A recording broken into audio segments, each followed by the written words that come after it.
Welcome, ladies and gentlemen, to Neo Tokyo's official podcast, Interlinked. Huge shout out to our sponsor, Playa3ull Games. They are inspired by gamers and funded by their community.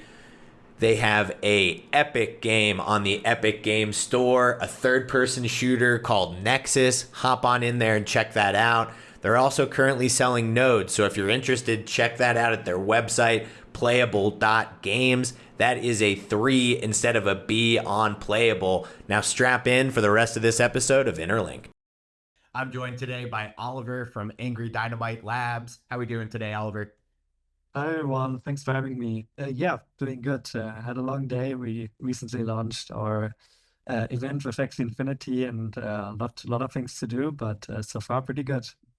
Well, I'm excited to dive into it. As you might see in the background, I do have a love for dinosaurs, so I was already, I'm an easy ear for what you're building. Any more Web3 related dinosaur projects, I'm all here for it. But maybe we start off with your background. How'd you get into this crazy Web3 crypto space? How'd you end up here? Yeah, definitely. So yeah, I'm a lifelong gamer. Played a lot of games, but actually could never imagine building own games or games on my own. I was still in college back then when some of my friends approached me to actually start with two gaming companies. So we focused on free-to-play mobile games, and yeah, through that we actually managed to build a hit. It was an idle game called Idle Miner Tycoon. Published it on Android, iOS. We're basically still at a student's apartment, just a few dudes hacking things together there. And yeah, once we released Idle Miner Tycoon, it became a hit, and we generated a lot of downloads, made our first revenues, and then doubled down on building a team. So we were then around 10 people in this small student apartment, all working on Idle Miner Tycoon, and eventually then scaled it further and went into a real office. And yeah, in the end, we were around 100 people working on Idle Miner Tycoon and a few other games, and were then acquired by Ubisoft in 2020. Was yeah, of course, a huge thing for us. And yeah, we then basically stayed there for a bit longer, and I moved out in 2021. And that was the time where there was a lot of things going on crypto. NFTs were booming, and so yeah, I looked into these things, and yeah, then pretty early got actually into Axie Infinity. So bought some X's here and there. Took me a lot of time to set up a wallet and get the cryptos bridge and all of the things, but yeah, eventually managed.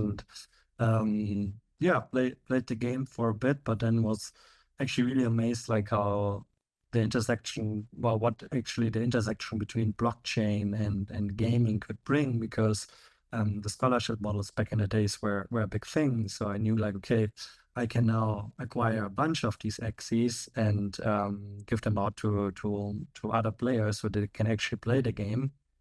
And then we do a revenue split on the tokens that they earned. And that was really amazing for me, because for me it felt like it would take gaming to a whole new level. It's like not just like this one game where the players are inside the game. It's basically breaks the boundaries and offers so many new opportunities just by having the game items as NFTs and tokens.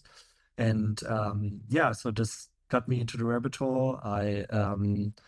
We're diving really deep into some of the NFT communities. I tried out many other games, and yeah, I always thought there were things lacking. For me, the user experience of onboarding new users was always a thing that bugged me. It took me already such a long time, and I would say I'm a technically versed person, but thinking about my mother.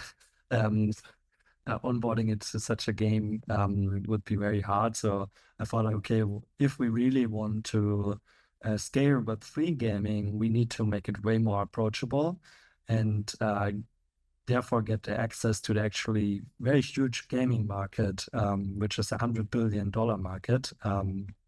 That's only possible if we make it very approachable. And second is, yeah, we actually need to build games that are actually can compete with Web2 games and the fun aspect and the retention and KPIs, because otherwise people would just play to earn for some time while it's possible and then leave. And that actually, yeah, got me really into the space as a builder, and I started Warrior Games.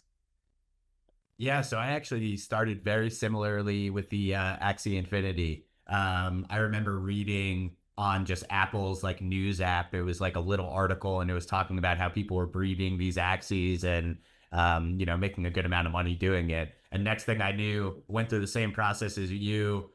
When I mean, it had been like within a week of me buying my first Bitcoin on Coinbase, and then next thing I knew, I was bridging to Ronin and setting up a wallet there, buying axes, breeding them, mining, smooth love potion by like playing the game. Um, Yeah.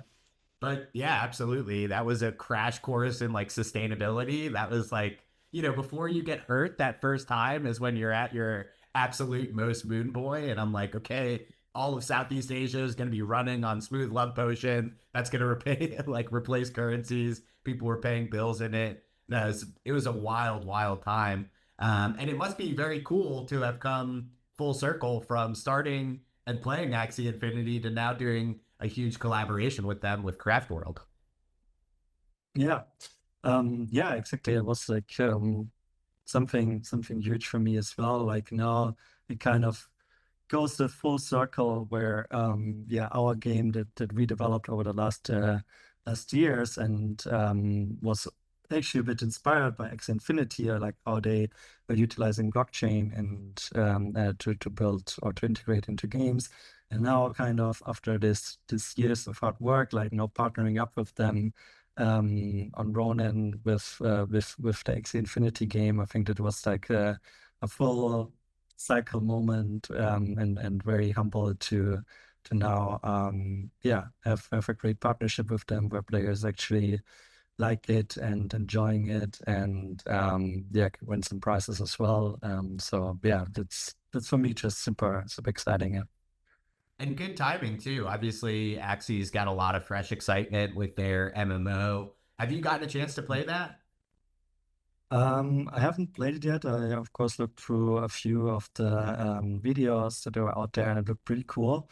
But I always need to be a bit careful with, especially MMO games, because yeah, I played a lot of MMOs when I was younger, and it always got me very addicted. And yeah, so I need to be a bit careful to not fall into it right now, because we have so many things to do on our end as well. But it's super cool to see that they are actually moving from more like a trading card game to an MMO, and trying out new things and expanding the gaming ecosystem. And yeah, that's super cool. And yeah, maybe I'll try it out once I have a bit more time. Yeah, I'm always very nervous about it as well. I learned that from, RuneScape in middle school that I'm like, okay, I might start playing this game for a couple hours, and next thing I know, I'm cutting down trees for like 6 hours a day, and all my work Exactly. is going by the wayside. So, I mean, Yeah, those have super compelling loops between the multiplayer aspect and just how deep the worlds can be. It's I now exactly. try and stay on the lighter games where I'm like, okay, I'll play Ghost of Tsushima, I'll play, or Ghost of Yotei now, or right recently my biggest addiction is probably Battlefield 6, because we've Yeah. got 10 close buddies that I either grew up with or from college. And when you've got a good squad, that is one of the most fun games to be like, oh, we've got five buddies in a helicopter, and miniguns are going, Yeah. the pilots all over the place. They like did a really good job at making just movie moments. It feels like you're in like a Yeah. Michael Bay movie, like 60% of the Yeah, time. exactly. Yeah, and it's cool, like if you have like a few friends, and because I think especially in Battlefield it's a lot about coordination and these kind of things. So yeah, I mean, like, also have some friends that I've never actually met in real life just from gaming, but we played so many games. So it's always super cool to see also like how games can connect people. And yeah, pretty excited about this actually in Web3 is many of the games spawn communities in our community as well. Like there were connections being formed, people like discussing stuff every day and meeting in real life then. And yeah, it's just super cool. Like our games can also be a very cool social platform. Yeah, absolutely. And one that's growing. I think I heard the stat when people were talking about sort of this big EA private deal, that Yeah, the it's like 2 billion daily active users or weekly active users. I forget what the metric was, but when we're crazy. talking billions, it hardly matters. Yeah. Yeah. And if you think about like what percentage of the world has access to like the hardware to be able to play games, I mean, that's a crazy high percentage that's starting to take over. Yeah, definitely. I also think like if you look at Fortnite or maybe also Roblox, I have the feeling that more and more, even like from the younger generation, are not so much. It's not so much about playing the game. It's more about like hanging out with your friends in these worlds, and I think that's very interesting to watch. That I think more and more the games are not just games anymore. They're becoming a social platform for people to hang out, to connect, and yeah, and it's a huge audience. It's said like 2 billion, and I think worldwide it is around 4 billion uh, um, people that are playing regularly in games. So it's a huge thing. Recently listened to the founder of Epic Games, hopped on Lex Friedman's show. It was just so interesting to hear not only like are the younger generations using it as a social platform, but so many of them are getting into like game development through the Fortnite creator platform. And like some people are learning to, like code natively through that and building all of these experiences in like Fortnite. It's like Yeah, really very interesting how, that company has tackled so many different aspects of, creating this really great multiplayer game, creating this big toolkit that people can use to create experiences, obviously making a Steam competitor, Unreal Engine. So, it's pretty wild where you see just like one company come out and just, kind of change the whole game. yeah. I think it's super interesting, especially everything around user-generated content is super cool. I think what they did is like they for the game, like kind of attracted a lot of people, and then they opened it up as a platform so that everyone can build on it. I think there's also very big brands releasing, I don't know, any cosmetic items in the game and so on and so forth. So and then there's the whole user generated content from these teenagers like building games or experiences inside Fortnite. And now with AI, it's even becoming more of a thing where people can, with less skills, do more and have more the freedom of creativity. And that's something I think is very exciting and will turn these platforms into, yeah, I think we don't use this word a lot anymore, but into a real metaverse where it's not just about like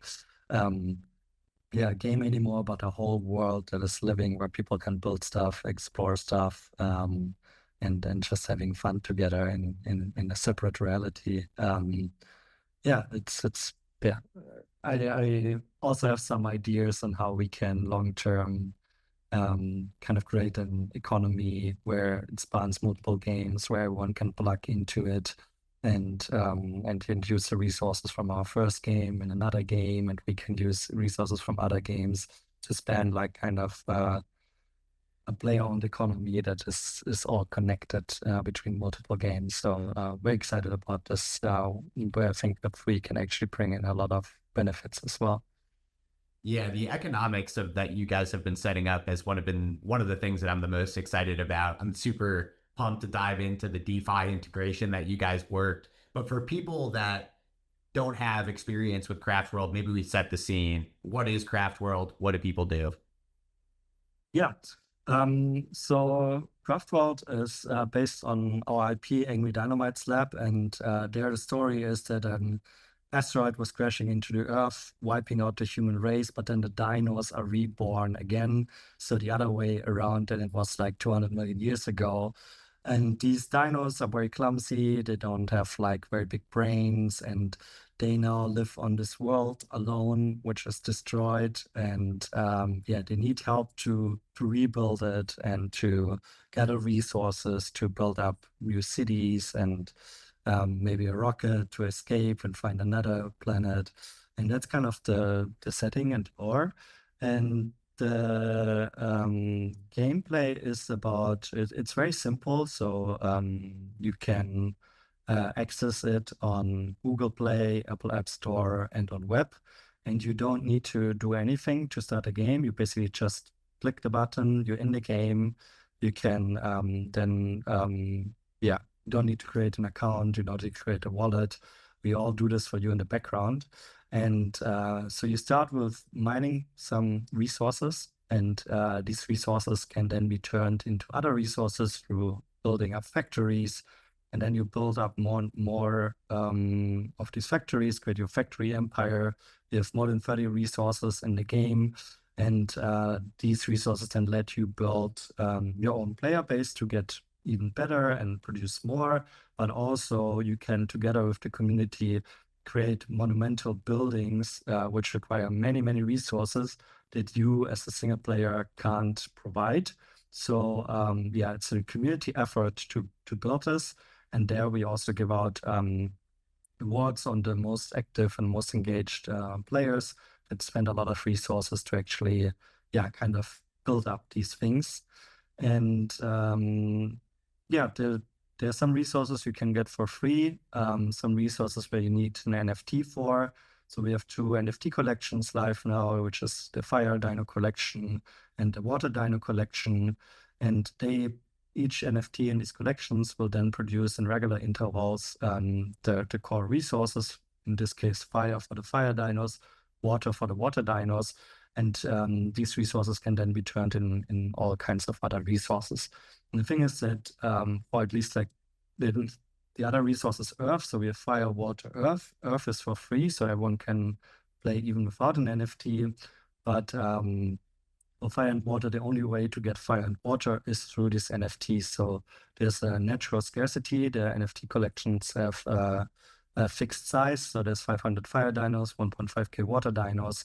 And to play these crafting trees with fire and water, you then can either decide to buy such an NFT, or because all of the resources that we have in game that are actually tokens, you can also buy fire and water from the open market if you don't want to buy an NFT, basically from players who have access resources and so on and so forth. So this creates then a whole market on its own, because all of the resources are tradable with each other. All of the prices are based on supply and demand.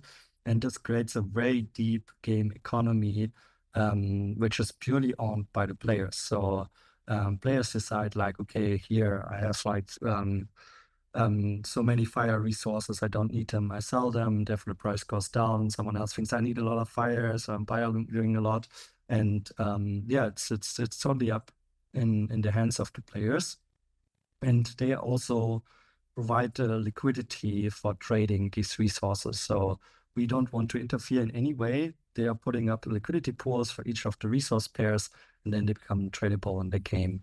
And that's kind of, generating this super deep economy. And there's a lot of trading involved. People are always trying to see like, what are good deals? How can I make some profits and so on. So it's very interesting to watch.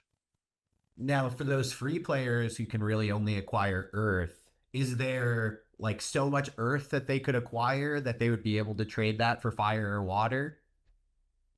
Yeah, so you would need to acquire a lot of Earth in order to trade for fire and water, but as you can already turn Earth into other resources alone, and it always takes time, and you need to also invest a bit like your Earth resources to upgrade your factories and so on and so forth.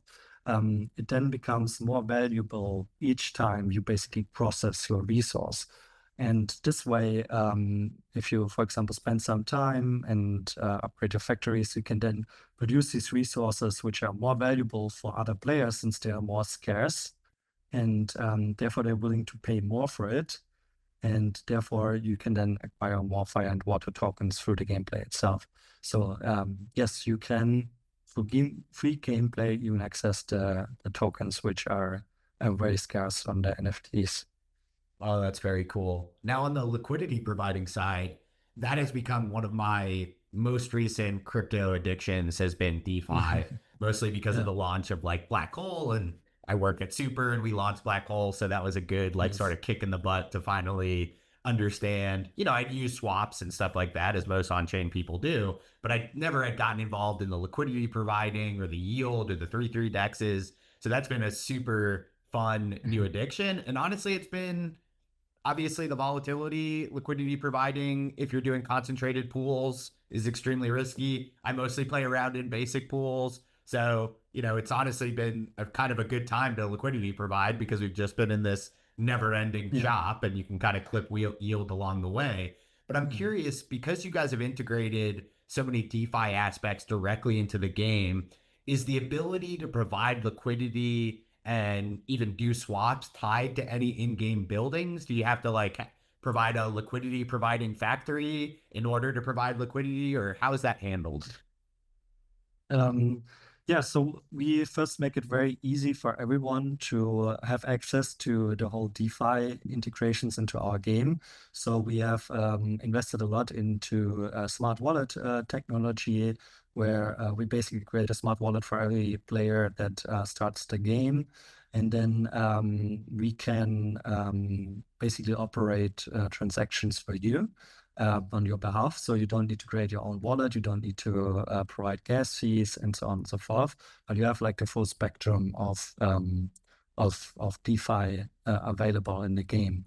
And we have also all the swaps, for example, that you can do in the game. All the resources are within the game. You don't need to leave the game, as well as also for the liquidity. So you basically, we have one building for the liquidity, and if you click on it, then it opens up a UI where you then basically can set up your pools, claim your fees, cancel the liquidity positions again. And as you said, we like what I identified back then one was still like more on the consumer side. Like for me, it was, okay, there's so many opportunities in crypto on how you can try to provide liquidity, to swap, to speculate, and so on and so forth. And I didn't do it so much to make a lot of money. I did it more for the fun aspect. I just like to identify like, hey, I should put some liquidity here, then I get this yield, or maybe I should move it there. And that's what I wanted to bring into the game experience and make it even more fun through all the other mechanics around it. And yeah, that's why we did it. And we can see a lot of players actually really thinking a lot about, like, okay, where should I provide my liquidity? Because we have 30 pools, like for each resource token pair, we have with one pool. And then people need to think about like, okay, where do I think is the most trading activity happening? So I can generate most of my most of the fees, but as there may be already so much liquidity that I don't get as much as I want, or should I provide it in a range? So there's a lot of these strategic thinkings which are also fun, and then basically give you progress in the game if you do it right. Even because all the tokens can of course be traded for other cryptocurrencies, even make a profit out of it. So that liquidity providing building, is that something that starts on people's worlds by default, or is that something that they have to build? Yeah, it doesn't. You don't have it available from the beginning, so we don't want to overwhelm people.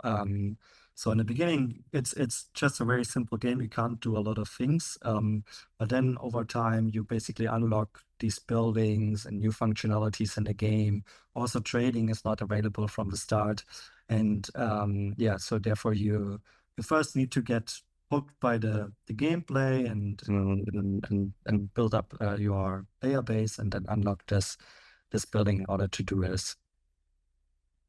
And I imagine that has sort of like dual benefits. On one side, it gives a player the ability to progress. They don't get overwhelmed in the early stage. It gives them things to build towards, but it also probably provides a little bit of a barrier to extractors who would just want to like maybe come into the game to, work their DeFi wizardry to maybe take advantage of the system. They have to actually get into the game, put in some hours in order to access that. So I imagine that's a bit of a dual benefit.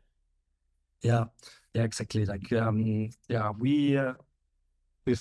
think extractors are there, and we think it's okay to do that. I think everyone can do what they want. But we also need to fight a lot of bots. That's another big deal, and that's something where we think like, okay, that's not acceptable to have bots because they actually hurting the player experience. We see some people starting bot farms with 100 or 1,000 of accounts, and of course that's very unfair to a regular player. So we need to put in a lot of focus into identifying and preventing bot activities. And we can do a lot of things in game, but in order to withdraw your token, so you can do the swaps, you can do the liquidity providing, sorry. You can do everything in game, but if you want to move out your tokens of the game and then maybe trade it for other cryptocurrencies, then you need to buy something what we call the Pro Pass. And so therefore you need to invest a bit of money in order to do this. And this will kill a lot of the economic incentives of bots, especially the ones who are creating thousands of accounts, because then they would need to pay with every account. And that's helping here. And there's still people trying to do it. We have a lot of other mechanics and ways to identify them and ban them. But this is helping a lot in order to not like kind of get super crazy bot farms. And that seems to be sort of the winning strategy. I mean, you look at X, for instance, that's the direction that they're heading with their, blue check mark, gold check mark, trying to create some more barriers between the ability just to spin up unlimited accounts. I wonder, and maybe you have some experience with this, if AI tools are starting to progress. So you sort of have a bot that tracks the bots and can sort of like filter them out. Is that anything that you guys like utilize? Have you seen any advancements there? Yeah, I think definitely that's something wanna try next. I think the problem is that it's often very like every game is different and every bot playing a game is different. So I think there's some solutions who are trying to generalize it to have like an AI or a tool that identifies bots for all kinds of games. But usually you need to be more specific. And so far we did a lot of building a lot of dashboards and tools and analytics to identify bots. But we still look at these things manually because also we want to avoid false positives. That's the worst case. And we can't fully trust an AI here. They might be right for 90%, but if we ban 10% of genuine users, like people would go crazy. So you need to be very, very careful and very, very sure that it's actually a bot. But I think we would still slowly move into a way how an AI could read data and at least point out the ones who look suspicious. And then we can have a look at the suspicious ones and actually we have the control on who to ban then, but AI already helps us to identify like who are the suspicious accounts. Now a word from our sponsors. What's up, crypto gamers? Shout out to our sponsor, Myria. Myria is revolutionizing Ethereum-based gaming with its powerful L2 scaling solution. Think zero gas fees, instant transactions, free NFT minting, and more.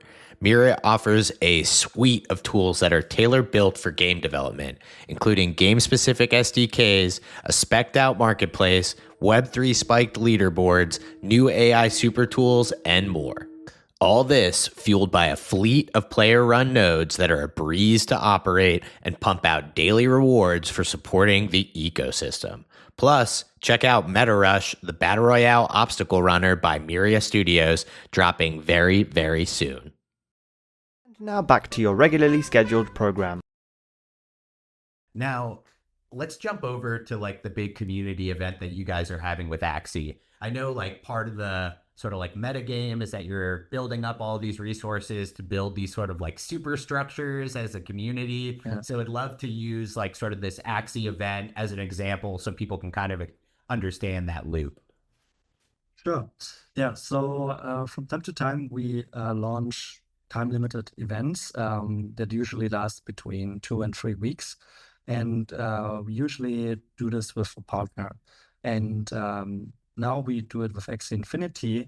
And what we do is actually, like, as I said in the beginning, we have like earth, fire, and water as like the base resources to build all the other resources. We now integrate the partner token as another core resource. In this case, it's AXS. So you can then basically use AXS to build a lot of other resources out of AXS. And so we have a whole new crafting tree that is on an own crafting plot that is very kind of focused on the IP of the partner. And also the resources are then, of course, focused on the IP of the partner. And the Axie Infinity case, it's about like creating weapons and tools to fight some of the monsters in Axie Infinity, and then you basically build up also like bigger weapons and structures together with these resources. And what we do here, you need to, in order to be able to play the game or this event, you then need to import your AXS tokens. And the AXS tokens will then be put into a prize pool. And depending on how well you're positioned in the leaderboard of creating these masterpieces, you will then be able to get a prize. So if you're very engaged or playing very smart, you can rank up high in the leaderboard and then will get payout of prize pool. And we launched roughly 24 hours, and we have already like I think 5.5 to 6K AXS imported, which is I think roughly around $10,000, and it will grow over time. So there's actually quite some rewards to potentially win.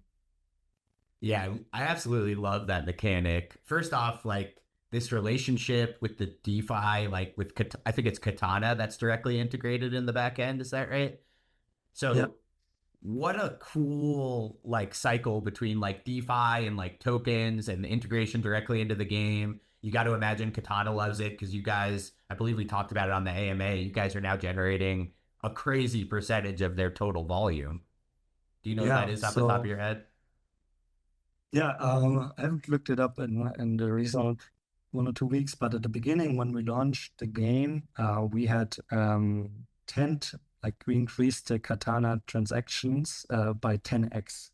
So I think it was around 100K transactions per week before we launched, and then there were 1 million transactions almost per week after launch. Of course, it That's calmed down a insane. bit by now, but it was crazy, and people got it's so much fun trading, and I think that's especially what we want to establish, like make the DeFi fun, but it's still creating this on-chain traction.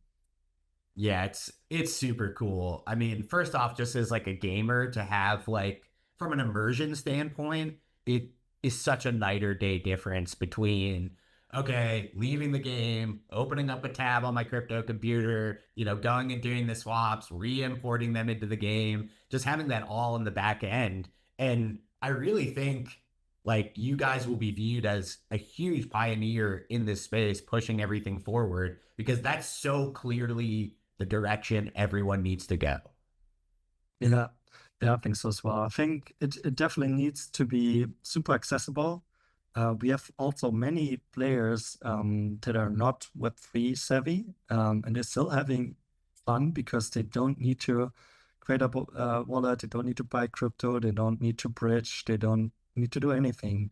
They can just having fun with blockchain without having any knowledge about blockchain. And I think that's something which I think is very crucial for almost every game out there that wants to also tap into the Web2 audience, which I think is needed. We need more players in Web3. And second is like to make it fun. I think trading and speculating itself is already, for me, it's like fun to think about stuff, but with games, we can bring it to the next level because we can build so many more mechanics around it. And so we can get the best out of the both worlds. Yeah, absolutely. And I got to imagine that these community events end up being, a period where, okay, new rules, new things that people are building. So that must be a huge sort of like spike in swaps around those events because everyone's got to reposition their liquidity for the new meta, which just creates all of this, great volume for the dexes, particularly like 3-3 deck structures. Like, I'm not going to lie, after we had our AMA, I reached out to the 3-3 decks and was like, hey, we got to figure out how we get this into games. Like this is the future. And I would even imagine a world where these big dexes that have a lot of cash built up either through the 3-3 structure or more conventional structure, like I think it actually makes sense to invest in game dev and try and find small teams that are building cool things and being like, okay, hey, we're going to integrate this dex in here and use all the eyeballs that are on the decks too to push people towards the game and vice versa. I think it just really creates, I think a flywheel is like the most overused term in crypto, and most of them just burn out the clutch and don't do shit. But this is an actual flywheel that I think generates value for both parties and fun for the player. Yeah, exactly. I totally think so as well. And we are trying to just kind of push the boundaries on what's possible here. I think we started with swaps only without providing liquidity. Now we have liquidity providing as well, but it can be turned into so much more. We like have thoughts about like, okay, how about integrating a lending protocol so that players can lend out the tokens to others which need it and therefore get even more API or use kind of all kinds of DeFi protocols to create a really deep gaming economy. And the cool thing is like we also don't need to build up all of these things. We more or less just need to build a UI that operates these protocols inside the game, but we don't need to deal with all the very complex and crazy things these protocols need to deal with by just using them. And that's also a beauty about crypto itself, that you have such a good composability way because everything is standardized with the ERC20 or ERC721 tokens, and that's super cool. Yeah, absolutely. So curious on like what you guys are thinking for the future. I don't know what you guys have teased or not teased, but what are some of the interesting things that you guys have cooking to continue to move the ball forward? Yeah, so in the near term, we will definitely run more events. So we just started the one with Axie. We already have another one which we're in talk with. So will probably also still happen this year. We're really excited on. I can't tell yet who it is, but you will eventually know. And then we'll make the game increase more the meta game so that you can do more things. We introduce a player base that you can build up. Later on, we want to let you create cities of all of your, not just building up these monuments, but like building whole cities that have benefits for the ones who are living there. And that's a bit more long term. And our vision actually is to create a super deep economy with all the DeFi functionalities we have, and then make this economy available on multiple games. So start with Pathworld, we have these 30 resources, but we want to then maybe use some of the resources in another game. So I mentioned like you have copper and craft world, and maybe you have some wood as well. And then you can build a sword, and the sword can be used in more like an RPG game or an MMO, where you can then fight monsters. You get some gold, and then you can use the gold again in craft world to craft some jewelry or these kind of things. And I imagine this with like not just 2 games, but maybe 5, 10 games, and then you want to open it up to other developers that can pick up resources and put in resources as well to create like this player-owned, interconnected game economy that can power a lot of games. And that's something which I think could be super, super exciting. And blockchain is the best platform to establish something like this. Yeah, I love that idea. I mean, that truly starts to feel like the metaverse where, you have a whole different potentially player base who's like, I just love playing this RPG. And just underneath, you've got all these people churning on Craft World being like, okay, well, we got to like up production on copper. We got to crank out more swords. And, the other gamer might just not even know and be like, oh, sweet, I got this in-game sword that I paid gold for. And little do they know that, that was built from the ground up by, someone starting their journey in Craft World by, getting their first little earth. Yeah, and I think the cool thing is because everything is tradable, like the demand is directly reflecting in the price and then therefore affecting the supply. So if people see like, hey, there's a lot of players needing swords to fight monsters, then there will be more players in Craftworld focusing on building up the swords. And I think having these dependencies between the players and the resources is super exciting. And you can then also think about like, okay, I'm playing Craftworld for a while, but now, I don't want to play it and play the other game. So I can sell my resources for resources in the other game and then have a head start there. I don't need to start from scratch. So you're building up your legacy over time, and you don't like kind of go from one game to another, always start from scratch. And that's another big benefit about it. Now, one aspect that I think would be really cool would be the ability to maybe set up clans or starting to like cooperate and like work together. Is that something that already you have the ability to do, or something you guys are looking into the future?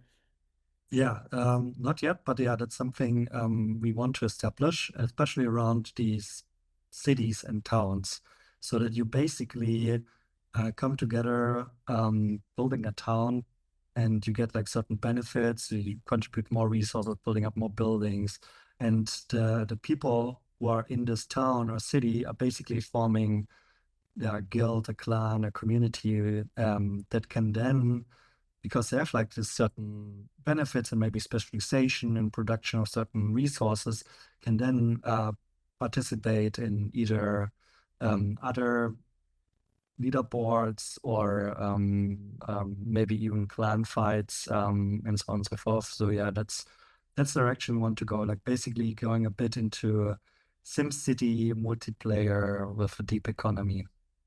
Oh, I love that. I've loved between playing Roller Coaster Tycoon early on and Civilization and a bunch of the Total War games and Jurassic Park Evolution. As I said, I love dinosaurs. So the ability to make my own little Jurassic Park. Like, I see the third one coming out this month, and I'm like, don't touch it. Like, don't touch it. Or I could just disappear. Interlinked podcast would quickly die. But there's something just so fun about them. Like, the ability to build up, the ability to progress, especially if you really like the IP as well. There's just a big emotional sort of resonance with progressing in those games. True. Yeah, but most like, of course, some of them are competitive multiplayer games, more strategy games, but a lot of the games where you build up things, you are either building up your own base and then fight against others, but there's rarely, like, not a lot of games where you build up something with like not just 1 or 2 friends, but like maybe hundreds of thousands of players together and have this feeling of achieving something as a community. And that's I think what I want to achieve. And especially because then there's a token economy that can be traded and so on and so forth. Everyone can to some degree participate into such a thing also economically. And yeah, I think that's something I want to establish with Craftworld. Now, I imagine like one of the really tough sort of mathematical modeling parts of creating economies like this is figuring out generation rates, doing some speculation on how many players are going to do what. How do you guys handle that on the back end? How do you guys like make those decisions and, kind of create the like support that you're like, okay, we're going to increase the production of Earth by this much by adding this building. Like that seems like as it gets more and more complicated and you add more and more games, that's going to become, even more of like, okay, you move the butterfly effect. You tweak Earth over here and you end up with over fire production over here for, some secondary reason. So I'd love to hear how you guys do all of that. Yeah. So it's definitely a lot of thought needs to be put into this. And we have a game economy designer who is more or less doing these things day after day. He has like a lot of very huge Excel and Google Sheet files. And on the other hand, of course, we are also monitoring a lot the economy, like how are the prices behaving, how are the this supplies, how are the things, where do tokens going to, and then make decisions. And we often get things wrong as well. I'm not gonna lie, but I think every time we can learn something from this, make things better, I get more knowledge. I think we went with the game out very fast. Like I think after a few months of development, we went out there, and since then we are learning and optimizing day after day, talking a lot to the community as well, which is also they are super engaged as well. Some of them build crazy Excel files, some of them build very cool web tools where you can observe the market and the prices. And of course, they have a lot of feedback as well. So some of them go really deep into this. So it's a joint effort between the community, our team, and just observations. So yeah. But on the other hand, it's also cool because we of course need to set some parameters and tune them, but actually most of the economy is self-regulating because we want to establish this player-owned economy, and of course it needs to have its boundaries. But in between this economy, it should be as freely as possible. Like players can provide liquidity, players can trade, players set the prices. It's all up to them, and therefore we can leave the freedom to the players. I love it. Now, one thing that crossed my mind while you were describing that is there potentially a multi-chain future for Craft World or for some of these like other games? Is that something that you guys are interested in or think that, is the bridging too much of a hurdle? Would just be curious how you guys are thinking about that. Yeah, so we're developing the game for quite some time on testnet, but we recently moved to Ronin as our new home, and our goal right now is to stay there because we think there's a lot of great games. There's a great partnership with Skymeus, and yeah, definitely we think we want to grow the chain from within. And yeah, that's our current focus. Once we might go into this world, which I described earlier, where you have a lot of games being spawned on all kinds of genres and integrations, it might make sense to find ways on how to make at least the economy part like being bridgeable to multiple chains so that everything kind of comes together. But yeah, I think for now we are totally committed to Ronin. And I'm curious, like Ronin has such a large, from my perspective, footprint in Asia. I'm curious to like learn where your player base is sort of based, and do you end up with a bit more of like Asia exposure because of Ronin and the Axie community and such? Yeah, From the Web3 side, so our three players are mostly coming from that area, Southeast Asia, from Vietnam, Philippines, Thailand. That's where we see a lot of influx of players. But we also still, on LATAM as well, Brazil, Venezuela, these geographies. But we still see people from also North America, Europe, joining. So that's from the Web3 side. But we are also very focused on acquiring Web2 users. And here we are actually targeting more the, I would say Western geographies like the US, parts of Europe. And this way we have a good mix of all countries. And hopefully we can even onboard through Web2 user acquisition, can onboard more people and also to Web3 and blockchain. And we did this in the past. We actually had a few very cool stories where there was one user, never had to do anything with crypto, just playing the game, having fun, then found the swapping mechanic, tried it out, saw that there was something happening with blockchain and wallets, tried our Discord, and then the community welcomed him and explained to him what it is about and how it works under the hood. They got so excited. He is by now our most engaged community member. He's one of the biggest holders of our NFTs. And I think that's exactly also the story we want to replicate more and more by onboarding players from everywhere in the world to the game and then to blockchain. Oh, I love it. That is the absolute dream. As we get close to the top of the hour here, are there any aspects of Craft World that we didn't get a chance to dive into that you'd like to cover? I think we touched almost everything, to be honest. Yeah. I love it. We talked about the DeFi parts, and integrations of partners. I think we got the most important parts covered, but I think the best thing is still to try out the game yourself. It's very easy to get into. You don't need to spend also a lot of time. Some people do, they get a bit addicted to it, but just also tell the audience to try it out. Yeah, and where do they start? I'm also selfishly asking, so I'm asking you to do my research on the pod, but where do people start? Of course, we have a website, and on the website, angrydynamiteslab.com, there are all the links to all the platforms. So we have a web link, we have Android and iOS.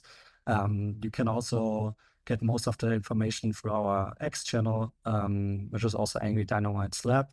And if you directly want to download the game in the Play and Google App Store, you can search for Craft World or Craft World Builder and look out for a dinosaur icon, so you can directly download it and you don't need to go through the other websites.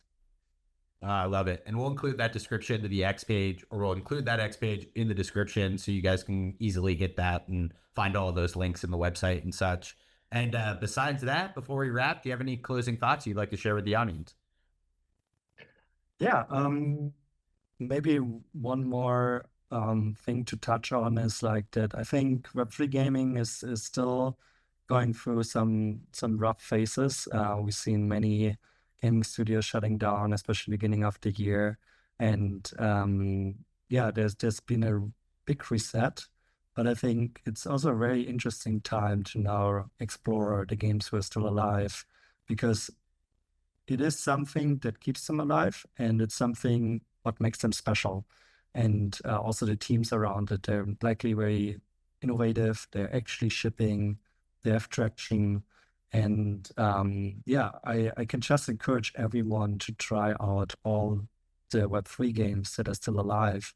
And because I think they will basically be the winner of the next bigger cycle of Web3 gaming, which I think at some point will definitely happen again. I see so many great talents. Like we doing partnerships with teams, and it's so interesting to see what they're building and what they're cooking and exchanging thoughts. So I'm so much. I'm so excited right now, although the whole space is in a bearish mode about the future of Web3 gaming. So please don't get discouraged about the bad news, and rather see on your own what's actually cooking underneath. And yeah, hopefully you can also try all our games and see like what we are trying to establish here. Oh, I love it. I think that's a wonderful note to wrap up on. I totally agree. I think there's a lot to be excited about. Oliver, thank you so much for joining the Interlinked podcast. We really appreciate you coming on and pushing the space forward with the DeFi integrations and building a really cool game all around it. Yeah, I appreciate it. Thanks for listening. Absolutely. And a big thank you to the audience. This has been Neo Tokyo's official podcast, Interlinked, and we'll be back next week with another episode. Take care, everyone.